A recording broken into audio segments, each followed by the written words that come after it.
Welcome back. I'm Jill. And I'm Josh, and today we're going to talk about ordering seeds.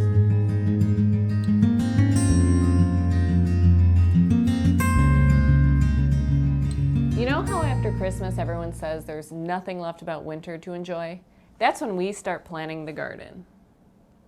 In our last video, we looked at these spreadsheets where we lay out what and where we want to plant. By knowing the number and size of beds we want to plant for each crop, we can calculate how much seed we should need. It's a simple calculation based on row length divided by plant spacing. We add another 10 to 25% for germination. We do keep leftover seed from the previous year. You do lose some germination, but if kept dry and at a reasonable temperature, most varieties will do just fine. We refer to this graphic when we go to clean out our seed box of any seed that may be getting too old to bother with. Prepping and planting can be a lot of work, so we don't want to waste time with seed that doesn't germinate.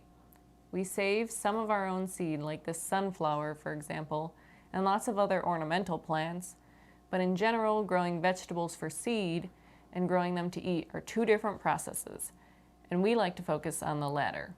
One new tool we purchased for this year was this little scale from Harbor Freight. It was, I think, $15. Measures down to 1/100th of an ounce, so it just makes inventorying our seed a little more scientific. We get our seed from four main sources. Twilly is a general vegetable seed catalog. They're out of South Carolina.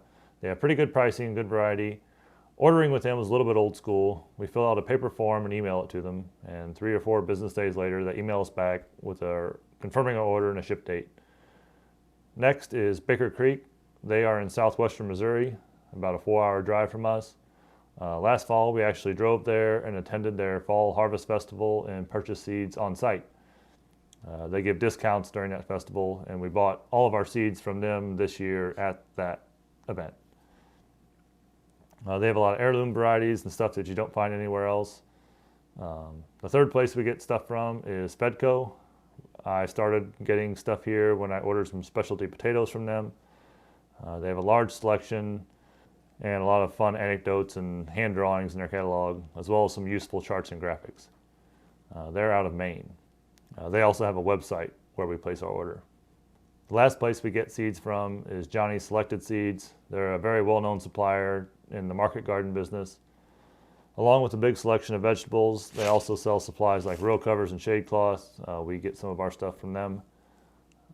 One of our favorite things about their seed catalog is the detailed growing information for each crop.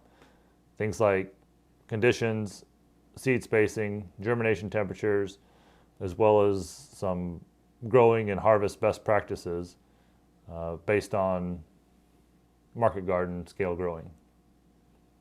You may have also gotten this catalog. I think it shows up in your mailbox whether you ask for it or not. Nothing wrong with it, but they only sell in small quantities. It's pretty similar to your selection that you'd see at your big box store. We'll also buy seeds from the store if we run out of something or forget, but it's often a toss-up if they have what we need that day. So getting seeds at the store is a good starting point, but we found that several varieties perform better that we can't always get locally. So our general advice is to shop around, experiment with new things. Our orders are always made up of old favorites and some new varieties, especially in areas where maybe we didn't have the best luck the previous year. We place all our orders in January. The earlier the better to ensure everything's in stock. A week or two later, seeds start showing up. And that's where we are today. Let's look at what we got. First up is, this is Twilly.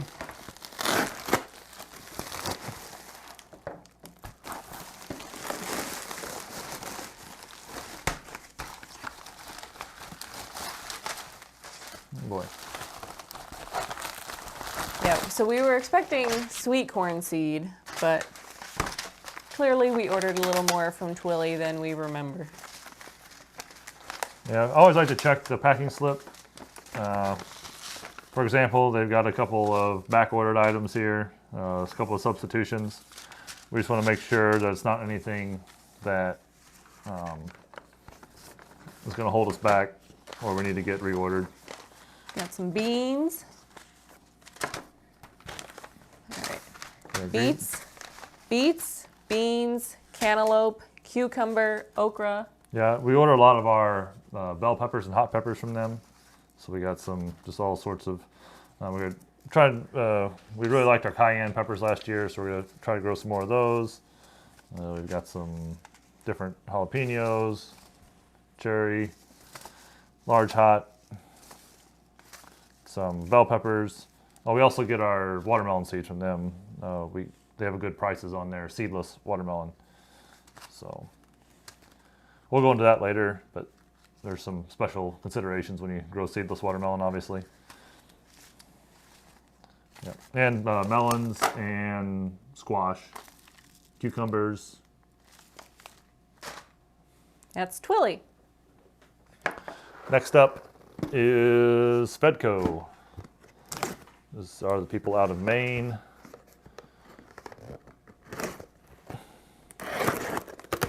This year, let's see here. Some newspaper. Once again, look at our packing slip. Looks like everything we ordered from them shipped. I mean, that counts as sustainable packing material, so good on Fedco. And let's see here. Oh, we got a bunch of our carrots. We got some Danvers, Mokum. We're doing scallions for the first time this year. We got those from them. And our onions. We got onions from them last year. They did really good, so we ordered some more of those. And the big bag is our sugar snap peas. These are just big seeds, and you plant them pretty densely, so you need a good amount of those. You can start them really early, so that's nice to get your growing season off to a strong start in spring when not a lot else is growing. And our last one is Johnny's.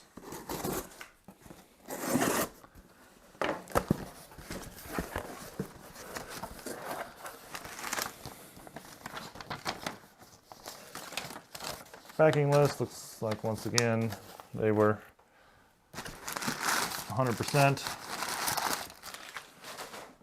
So, some kale, carrots, eggplants. There are some plum tomatoes and some San Marzano tomatoes. We grew those here last year, and we like those. So we're doing some more of those. Sauce making varieties. Yep. And some more carrots. We got a lot of carrot seed this year. We're trying to kind of keep a constant rotation of those going with several beds, so we always have a fresh supply of those. I think those are going to be a good item at the farmer's market. Yeah, once you've tried a fresh carrot, it's hard to go back to grocery store carrots. People who have tried our fresh carrots are definitely fans. Yep. And then we got some of our,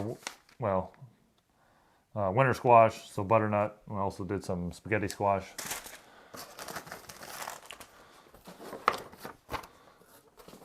And Johnny's is also probably one of their biggest, or a lot of people get their stuff from them, is the Salanova lettuce.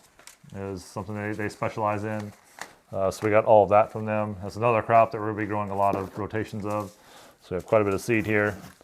The Salanova grows in like it's a leaf lettuce, but it grows in a kind of a compact head. It's really productive and easy to grow. So we've got a bunch of that. And they also, they sell these like collections, which is kind of like 4 different varieties kind of grouped together. We plant it all at the same time so that it'll grow in one spot, but it'll make just one. A nice mix. Yeah, a nice salad mix. Yeah. Here are some of the seeds that we got last year when we went to Baker Creek's Fall Harvest Festival. And these are also a good example of varieties that Baker Creek carries that you might not be able to find in your local big box store or garden center. Though the seed catalogs offer seed potatoes, we have found our local independent grocery store to be our best supplier. The price for the potatoes is about the same, but shipping doubles the cost.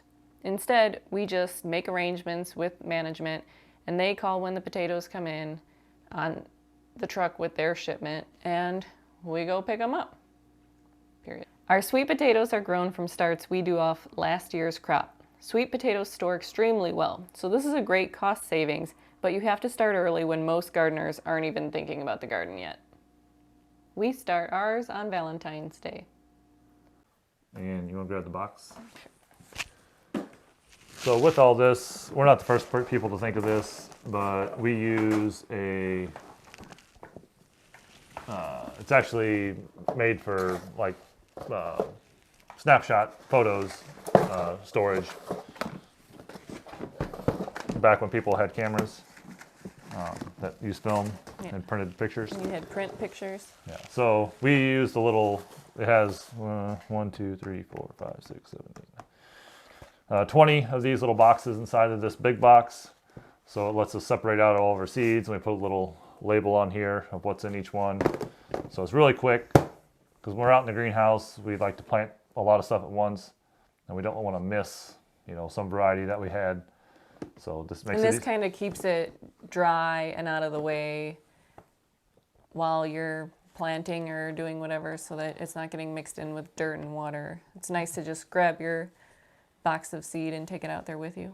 Yeah, and when we're in a greenhouse, and that same thing applies when we're direct seeding in the garden. You know, it gives us something to take with us and keep all the seed in. If a bag does come open, you know, spills a little bit, you don't lose it. It stays in the box, so that's nice. And then also inside this box, you know, we keep some of our cheat sheets. Yeah, so just kind of quick reference for things in here. The little graphic we showed you earlier of how long the seeds last is in here, so you know, when we're cleaning this thing out, we kind of know what to get rid of. Right. So there it is.